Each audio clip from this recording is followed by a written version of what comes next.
For Marilyn's birthday this year, I thought I would do something a little different. I decided to do a partial recap of how this unbelievable lady and her family changed my life in the most astonishing ways. As you might imagine, it started on the first day I met Marilyn. The following is a true story. We met at a party in Yonkers, New York, where I was invited to meet a girl giving the party. Shortly after arriving, I saw Marilyn, and I swear this is true. Even without speaking to her, I knew she was the girl for me. She was stunning, wearing an intense blue sheen dress. I was drawn to her immediately. We danced most of the night.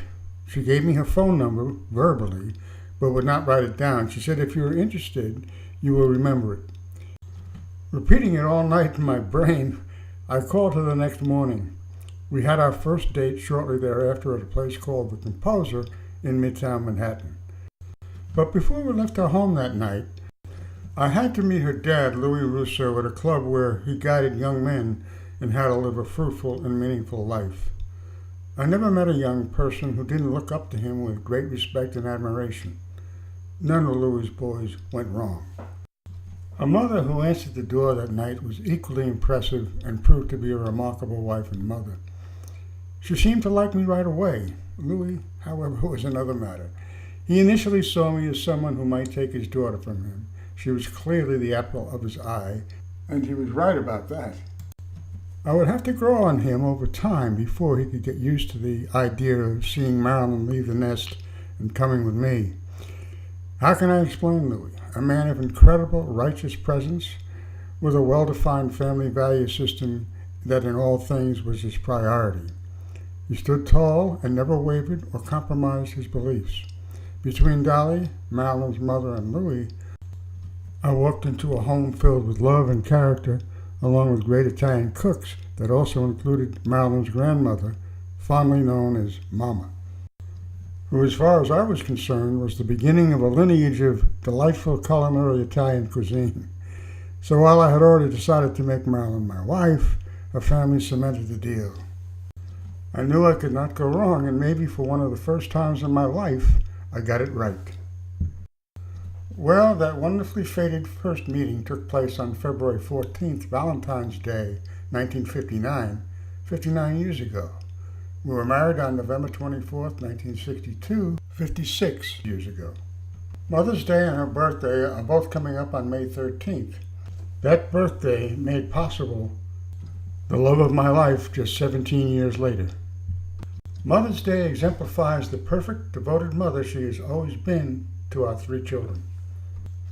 Like their mother, all three have incredible character, and we have always been able to take everything they told us to the bank. Our oldest, Jimmy, is a CPA with his own firm, and my daughter Sharon and our youngest, Edward, are both lawyers.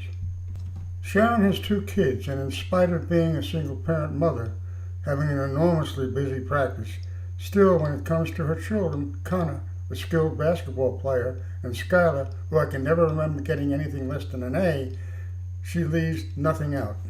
I can't tell you how much I admire her. Because of all she has to do, she nevertheless does it all with incredible skill. She is a graduate of Georgetown Law School with honors, and has excelled no matter what the calling and whatever the need. Pride hardly describes my love and admiration for Sharon. Jimmy, my oldest, and Jenny, his wife, are parents of Andrew, a grandson with outstanding mechanical and speaking skills, who also has the great fortune of having parents who love and care on a higher plane of dedication and commitment that simply cannot be more complete. And all they do with perfection and great caring. Edward, my youngest, has never spent a day that I couldn't point to with pride. A scholar, an athlete, a devoted husband and father, who is joined to a wife, Jen, and family that come as close to perfection as achievable. Wilson and Nick are both high school scholars, and Brian, what a loving kid, is just 6 and just awesome. So, since I met Marilyn, I have lived a charmed life, and this is dedicated to her on this May 13th, 2018, for the glorious life she has given me and all those who have had the good fortune to know and have been touched by her.